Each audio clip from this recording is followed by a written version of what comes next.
Hello बच्चों। तो आज हम लोग एक बहुत ही इंटरेस्टिंग टॉपिक के बारे में डिस्कस करने वाले हैं। अगर से तुमको मैं बोलूं कि तुम्हारे डेली लाइफ में ये टॉपिक का बहुत ही इम्पोर्टेंस है, अगर से इसके बारे में जान जाते हो तो तुम जो डेली लाइफ में जो इंसिडेंट होती हैं उनके बारे में तुम अच्छे से समझ में आ जाएगा आखिर क्यों होता है। अगर से तुमको मैं बोलूं कि तुम्हारे घर में पॉट हैं, उसमें बहुत ज़्यादा पानी डाल दो, तो जब बहुत ज़्यादा पानी डाल दे तो तब भी वो पॉट के जो प्लांट होते हैं वो सूख जाते हैं। सूख क्या जाते हैं, उनका पत्ती क्या हो जाता है, गिरना शुरू हो जाता है, वो प्लांट ख़राब हो जाते हैं। तो जनरली पूछा गया, कोई पूछे कि आखिर ऐसा क्यों होता है, तुम बोलोगे पानी में उसके जड़ हो जाते हैं, वो सड़ गए हैं। ठीक है, सड़ गए हैं। आखिर सड़ते क्यों हैं? तो अगर से हम देखेंगे कि बहुत सारे ऐसे प्लांट होते हैं जो कि जिनको पानी ना दो तो वो क्या हो जाते हैं, सूख जाते हैं। तो ये सारे चीज़ हम लोग देखने वाले हैं और वो सारा चीज़ तुमको ऑस्मोसिस के कंसेप्ट से ही क्लियर हो जाएगा कि ऑस्मोसिस, जैसे तुम अगर सिंपल सी बात करें तो घर में तुम कपड़े अगर से धोते हो ना, तो कपड़े धोने के बाद तुम्हारे हाथ अजीब टाइप के हो जाते हैं। अगर से वॉशिंग मशीन से नहीं, अगर से घर में हाथ से कपड़े धोते हो तो तुम्हारे स्किन क्या हो जाते हैं, रफ़ टाइप के हो जाते हैं, अजीब से सिंक टाइप के हो जाते हैं। तो वो क्यों होते हैं? वो भी ऑस्मोसिस के कारण होता है। तुम्हारे घर में रेजिन्स होगा, बहुत सारे रेजिन्स को पानी में डाल दो, 4-5 घंटे के लिए छोड़ दो, तो तुम देखोगे कि सारे रेजिन्स स्वेल अप हो जा रहे हैं। तो स्वेल अप हो जाए मतलब फूल गए, तो फूल गए तो आखिर ऐसा क्यों होता है, कैसे होता है? तो वो भी तुम्हारा ऑस्मोसिस के कारण होता है। एक और बहुत अच्छा एग्जाम्पल मैं बता रहा हूँ। जैसे मान लो तुम देखोगे कि घर में पकौड़ा जो बनाया जाता है तो उसको क्या कर दिया जाता है, कट करने के बाद उसको कुछ टाइम के लिए छोड़ दिया जाता है। तो देखोगे छोड़ने के बाद उसके अंदर से पानी आना शुरू हो जाता है। उसमें नमक डाले रहते हैं तब, अगर से नमक नहीं डाले रहते तो पानी नहीं आता है। घर में अपने गार्जियन से पूछना तो देखोगे कि ऐसा क्यों होता है। तो ये भी सारे ऑस्मोसिस के कारण ही होता है। तो सबसे पहले हम लोग ऑस्मोसिस होता क्या है उसके बारे में डिस्कस कर लेते हैं। देखो, ऑस्मोसिस एक ऐसा डिफ्यूजन का स्पेशल टाइप है। डिफ्यूजन तो हमको पता ही है कि डिफ्यूजन क्या होता है, random motion of any substance from their higher concentration to their lower concentration. तो हम लोग ऑस्मोसिस की बात करें तो ऑस्मोसिस तुम्हारा क्या है, स्पेशल टाइप ऑफ डिफ्यूजन है।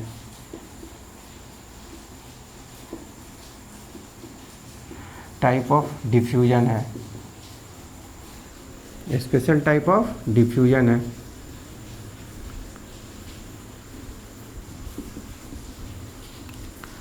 अब हमको डिफ्यूजन भी पता होना चाहिए कि आखिर डिफ्यूजन क्या है। अगर से तुम डिफ्यूजन ही नहीं जानोगे तो ऑस्मोसिस क्या जानोगे। तो डिफ्यूजन क्या है, रैंडम मोशन ऑफ पार्टिकल्स। ठीक है, आप लोगों को नोट करना होगा तो नोट कर लेना। Random motion of particles from their higher concentration to their lower concentration. Suppose करो ये सारे पार्टिकल्स हैं, ये सारे क्या हैं, तुम्हारे पार्टिकल्स हैं। तो ये सारे पार्टिकल्स यहाँ पे इनका कंसंट्रेशन क्या है, यहाँ पे अगर से हम बोलें तो इनका कंसंट्रेशन यहाँ पे बहुत ज़्यादा मात्रा में है। तो ये क्या करने, सपोज करो हम ये एक बड़ा सा रूम ले लिए हैं। ठीक है, तो यहाँ पे ये पार्टिकल्स अब क्या करेंगे, उनका मोशन होना शुरू हो जाएगा, ये चारों तरफ मूव करना शुरू करेंगे, हर जगह मूव करना शुरू करेंगे। तो ऐसे ही इसी प्रोसेस को हम लोग क्या बोलते हैं, डिफ्यूजन। ये जो डिफ्यूजन होता है, सबस्टेंस जो हमारे होते हैं तीनों सबस्टेंस में होता है। सॉलिड में भी होगा, ठीक है, बहुत कम होता है सॉलिड में। मैं बता रहा हूँ कहाँ दिखेगा तुमको, सॉलिड में, फिर लिक्विड में, और सबसे ज़्यादा किस में हो जाएगा जी, गैस में होता है। ठीक है, अब तुमसे मैं बोलूँ, जैसे देखो एक जगह रूम में स्प्रे करते हो तो पूरे रूम में वो स्प्रे का जो तुम्हारा अरोमा होता है वो फैल जाता है। तो अरोमा जब फैल जाता है तो वो प्रोसेस किसके कारण होता है, अरोमा एक जगह से दूसरी जगह जाना, वो डिफ्यूजन के प्रोसेस। मतलब पार्टिकल्स, जो अरोमा के जो पार्टिकल्स, उनका नेचर है कि अपना जहाँ पे वो ज़्यादा मात्रा में रहेंगे वहाँ से तुरंत मूव कर जाएंगे कम मात्रा में। जैसे तुम देखोगे घर अगर क्लासरूम में बैठे हो तो एक बेंच पे बहुत सारे अगर एक बेंच का कैपेसिटी तुम्हारा 10 बच्चे की है, सपोज करो, चलो 10 बच्चे की तो होती नहीं है, हम बोले एक बेंच की कैपेसिटी 4 बच्चे की है। तुम्हारे पास 3 बेंच हैं, एक बेंच पे 4 बच्चे बैठे हैं, दूसरे बेंच पे 4 बच्चे बैठे हैं, तीसरे बेंच पे 3 बच्चे बैठे हैं। तो क्या होगा, हो सकता है कि अगर से 2 बेंच जिस पे 4 बच्चे बैठे हुए हैं उनका थोड़ा हेल्थ अच्छा है, थोड़े मोटे ताजे हैं, तो उनको बैठने में दिक्कत हो रही है, तो वो क्या करेंगे, ऑटोमेटिकली 3 बच्चे जहाँ पे थोड़ा कम हेल्दी वाले बच्चे बैठे हैं वहाँ पे मूव कर जाएंगे। जाहिर सी बात है, ये डेली लाइफ में होता है। सपोज करो 3 बच्चे जो जहाँ पे बैठे वहाँ से 2 बच्चे मूव कर गए, दूसरे जगह चले गए, क्लासरूम से बाहर निकाल लिए चले गए, तो क्या होगा, इनका जो चारों बच्चे जो कंजेशन में बैठे हुए हैं वो क्या कर देंगे, मूव कर जाएंगे। तो कुछ ऐसा ही यहाँ पे भी होता है। वो सारा कंसेप्ट तुम लोग को बाद में पढ़ना है, अभी हम लोग डिस्कस नहीं करेंगे क्यों ऐसा पार्टिकल्स अपने हायर कंसंट्रेशन से अपने लोअर कंसंट्रेशन में जाते हैं, वो हम लोग बाद में डिस्कस करेंगे। ये चीज़ हम लोग को अभी पढ़ना भी नहीं है। जो मैं बेसिक कंसेप्ट बताऊँ उसी के कंसेप्ट याद रखना है। ऐसे ही पार्टिकल जहाँ ज़्यादा कंसंट्रेशन होगा वहाँ से अपने लोअर कंसंट्रेशन में मूव कर जाएंगे। तो डिफ्यूजन हमको समझ में आ गया कि डिफ्यूजन क्या होता है। अब देखो, जब डिफ्यूजन लिक्विड में होगा ना तो उसी को हम लोग क्या बोलते हैं, ऑस्मोसिस बोल देंगे। जब लिक्विड में डिफ्यूजन होगा तो उसको हम लोग क्या बोल देंगे, ऑस्मोसिस। अब देखो, हर लिक्विड में डिफ्यूजन हो गया तुमको, तो उसको हम लोग ऑस्मोसिस नहीं बोल सकते हैं, ठीक है। ऑस्मोसिस तभी बोलेंगे जब लिक्विड का डिफ्यूजन होगा और उस डिफ्यूजन में एक बैरियर होगा जिसको हम लोग क्या बोलेंगे, सेमी परमेबल मेम्ब्रेन, ठीक है। तो कहने का मतलब, अगर से लिक्विड डिफ्यूज कर रहा है through the semi permeable membrane तो उसको हम लोग क्या बोल देंगे, ऑस्मोसिस बोल देंगे। तो हम बोल सकते हैं ना कि सपोज करो तुम्हारे घर में कोई गेस्ट आ रहे हैं, तो गेस्ट जब आते हैं तो अगर से स्पेशल हैं तो उनके लिए स्पेशल आइटम्स मिलते हैं खाने के लिए, अगर से स्पेशल नहीं है तो नॉर्मल चाय बिस्किट से काम चल जाता है। तो हम क्या बोलते हैं यहाँ पे, ऑस्मोसिस का स्पेशल टाइप ऑफ डिफ्यूजन है। इसका मतलब स्पेशल इसलिए है क्योंकि ये क्या है, सेमी परमेबल मेम्ब्रेन के थ्रू होता है, इसीलिए हम लोग बोलते हैं special type of diffusion. Clear है। अब देखो, हम लोग आज ऑस्मोसिस कैसे होता है वही चीज़ हम लोग डिस्कस करेंगे। थोड़ा सा यहाँ रिकॉल कर लो, जो सेमी परमेबल मेम्ब्रेन होते हैं, हम लोग मेम्ब्रेन के बारे में बात करें तो मेम्ब्रेन हमारे पास 4 तरह के मेम्ब्रेन हो जाएंगे, ठीक है।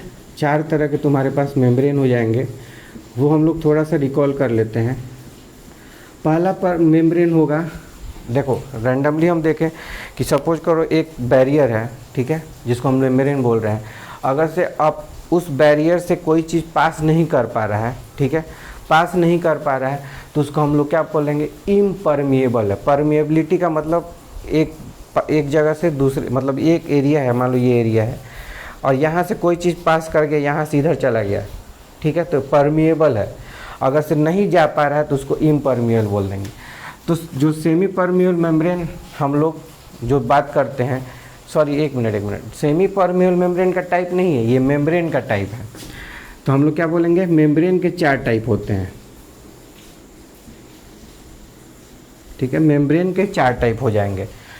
उसी में तुम्हारा एक आ जाएगा, तुमको हम बोल दिए SPM, सेमी परमिएबल मेम्ब्रेन, ठीक है। और उसके बाद हम सबसे ऊपर की बात करें तो इम्परमिएबल मेम्ब्रेन होगा।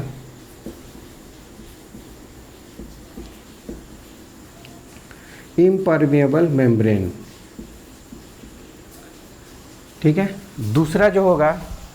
दूसरा होगा परमिएबल मेम्ब्रेन, जो किसी चीज़ को अपने से पास करा देता है। जैसे तुम छाता ले लो, तो छाता इम्परमिएबल है वाटर का, उसके अंदर से वाटर नहीं मूव करने वाला है, लेकिन उसमें थोड़ा थोड़ा छेद कर दो, तो छेद कर दोगे तो क्या हो जाएगा, परमिएबल हो जाएगा। तो वैसे मेम्ब्रेन को परमिएबल मेम्ब्रेन बोलेंगे।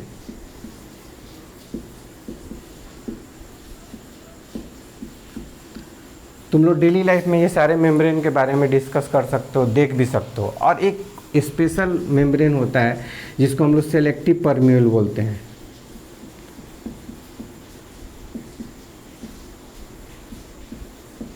Selective permeable membrane.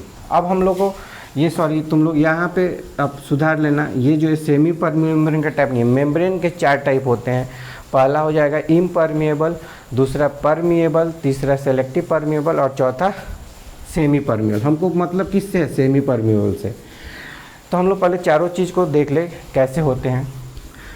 देखो, इम्परमिएबल मेम्ब्रेन किसी चीज़ को अपने थ्रू पास नहीं करने देगा, परमिएबल मेम्ब्रेन पास करने देगा। और सेमी परमिएबल मेम्ब्रेन ओनली किसको पास करेगा जी? लिक्विड को पास करेगा। ओनली किसको पास करेगा? लिक्विड को पास करेगा, बस याद रखना। सॉलिड इससे पास नहीं हो सकता है, ठीक है, सॉलिड सब्सटेंस पास नहीं हो सकता है। सेलेक्टिव परमिएबल मेम्ब्रेन लिक्विड के साथ साथ कुछ सेलेक्टेड सॉलिड को अपने थ्रू पास करने देगा, उसको हम लोग सेलेक्टिव परमिएबल मेम्ब्रेन बोल देंगे। यहाँ पे हम लोग इसकी बात ख़त्म करो, हम लोग यहाँ पे सेमी परमिएबल मेम्ब्रेन की बात करते हैं। तो ऑस्मोसिस क्या है? स्पेशल टाइप ऑफ डिफ्यूजन है जिसमें क्या होता है? वाटर डिफ्यूज करता है। चूँकि ये डिफ्यूजन है, तो डिफ्यूजन का कंसेप्ट याद रखो कि डिफ्यूजन क्या होता है? Movement of any substance from its higher concentration to its lower concentration, बस यही कंसेप्ट याद रखना है। एक अपने हायर कंसंट्रेशन से अपने लोअर कंसंट्रेशन की तरफ मूव करेगा, उसको हम लोग क्या बोल देंगे? डिफ्यूजन बोलेंगे। तो चूँकि ऑस्मोसिस भी डिफ्यूजन का टाइप है, स्पेशल टाइप है, तो इसमें भी क्या होगा? वाटर का मूवमेंट होता है। तो वाटर भी कहाँ से कहाँ मूव करेगा? अपने हायर कंसंट्रेशन से अपने लोअर कंसंट्रेशन की तरफ मूव करेगा। उसके बीच में क्या होगा? मूवमेंट जो हो रहा है, मान लो एक पार्ट, जैसे हम एक स्ट्रक्चर में बता रहा हूँ, जैसे सपोज करो एक जार हम ले लिए, ठीक है, और इस जार में सेमी परमिएबल मेम्ब्रेन डाल दिए हैं। क्लियर है? अब देखो, सेमी परमिएबल मेम्ब्रेन डाल दिए हैं तो वाटर का मूवमेंट होगा। वाटर का क्या होगा? मूवमेंट होगा।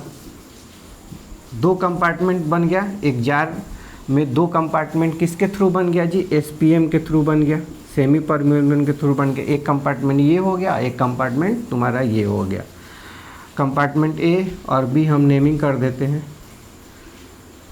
अब देखो, वाटर मूव करेगा किधर से किधर, तो सबसे पहले हमको जानना जरूरी है कि वाटर का कंसंट्रेशन किधर ज़्यादा है, इधर ज़्यादा है कि इधर ज़्यादा है, ठीक है।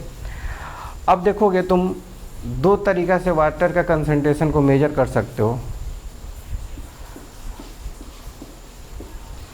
अब सपोज करो कि हम लोग दोनों कंपार्टमेंट में इक्वल अमाउंट ऑफ वाटर को ऐड करके रखें, इक्वल अमाउंट। इधर भी तुम्हारा 1 लीटर वाटर हो गया, इधर भी तुम्हारा 1 लीटर वाटर हो गया। मान लो 1 लीटर तुम लोग वाटर को ऐड किए हो इधर, 1 लीटर को वाटर को इधर तुम ऐड कर दिए हो, ठीक है। अब देखोगे, जब भी तुम कोई भी लिक्विड में सॉल्यूट को डालते हो तो सॉल्यूट डिजॉल्व होता है, ठीक है। अब सैंड को डालोगे तो डिजॉल्व नहीं होगा, ठीक है। कुछ ऐसे सॉल्यूट होते हैं जो कि इसमें डिजॉल्व होते हैं, जैसे नमक डाल दो या चीनी डाल दो। तो सपोज करो हम तुमको चीनी डाल दें या नमक ही डाल देते हैं। सपोज करो यहाँ हम क्या डाल दिए? NaCl, नमक डाल दिए। अब हम जब नमक इसमें डालते हैं ना, तो डिजोल्यूशन का एक प्रोसेस होता है। क्या होगा?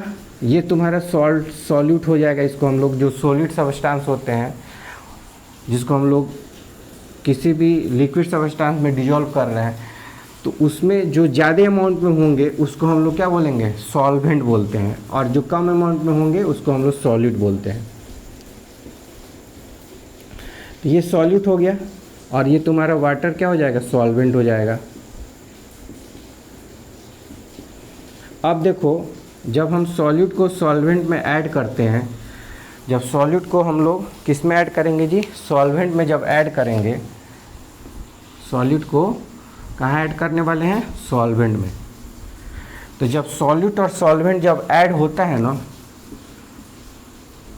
उसको हम लोग क्या बोल देंगे? सॉल्यूशन बोल देते हैं। क्लियर है? कहने का मतलब सॉल्यूशन क्या है, हम बोले सॉल्यूशन, तो सॉल्यूशन में तुम्हारे माइंड में क्या स्ट्राइक करेगा कि इसके अंदर क्या है, एक सॉल्वेंट है और एक सॉल्यूट है। जो ज़्यादा मात्रा में उसको हम लोग क्या बोल देंगे, सॉल्वेंट बोल देंगे, बेसिक चीज़ समझने के लिए, और जो कम मात्रा में उसको सॉल्यूट बोल देंगे। अब देखो, अब तुम यहाँ से हम लोग का कंसेप्ट क्लियर होगा। अब सपोज करो, मान लो कि हम ये सॉल्यूट है, सॉल्यूट ऐड हो रहा है, क्लियर है, यहाँ सॉल्यूट जब ऐड हो रहा है और प्लस साइन से हम लोग वाटर मॉलिक्यूल की बात करते हैं। सपोज करो सारे जो प्लस साइन हैं वो वाटर मॉलिक्यूल्स हैं और जो सॉल्यूट है वो तुम्हारा स्फेरिकल शेप का है। अब देखो जो सॉल्यूट है, जैसे हम सॉल्यूट को अंदर डालते हैं पानी में, सॉल्वेंट में, तो सॉल्यूट डिज़ोल्व होना शुरू हो जाता है। डिज़ोल्व कैसे होगा, ये सॉल्वेंट क्या करता है, इस सॉल्यूट को डिज़ोल्व करने में मदद कर देता है। कहने का मतलब बस सिंपली समझ लो कि ये सॉल्वेंट का जो मॉलिक्यूल्स है वो सॉल्यूट के साथ कंबाइन हो जाता है। देखो सॉल्यूट के साथ कंबाइन हो गया, देख रहे हो ना, सॉल्यूट के साथ कंबाइन हो गया।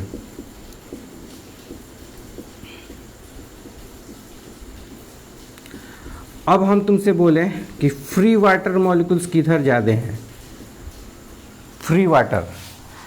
अब इधर भी तुम्हारे वाटर मॉलिक्यूल्स हैं, इधर कोई सॉल्यूट ऐड नहीं किए हैं, तुम्हारे जो पार्ट ए है उसमें कोई हम लोग सॉलिड को ऐड नहीं किए हैं, है ना, लेकिन पार्ट बी में हम लोग सॉल्यूट को ऐड कर दिए हैं, सॉल्यूट को ऐड कर दिए हैं। तो जब सॉल्यूट ऐड हो गए, जब सॉल्यूट ऐड हो गए तो कुछ सॉल्वेंट के पार्ट जो होंगे, मतलब वाटर के जो कुछ पार्ट होंगे वो क्या हो जाएंगे, इसके साथ कंबाइंड फॉर्म में हो जाएंगे।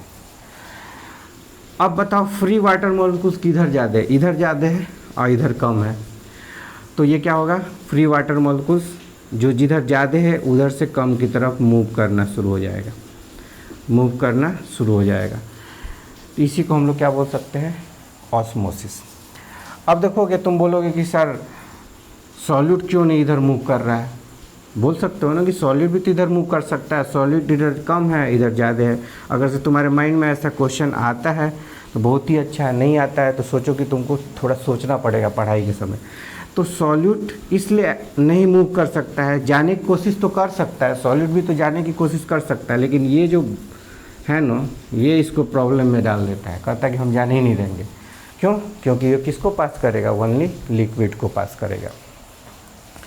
तो हम लोग बेसिक कंसेप्ट जान गए ऑस्मोसिस का क्या होता है। अब रहा बात डिफिनीसन की, तो इस कंसेप्ट से तुम लोग 3-4 डिफिनीसन बना सकते हो।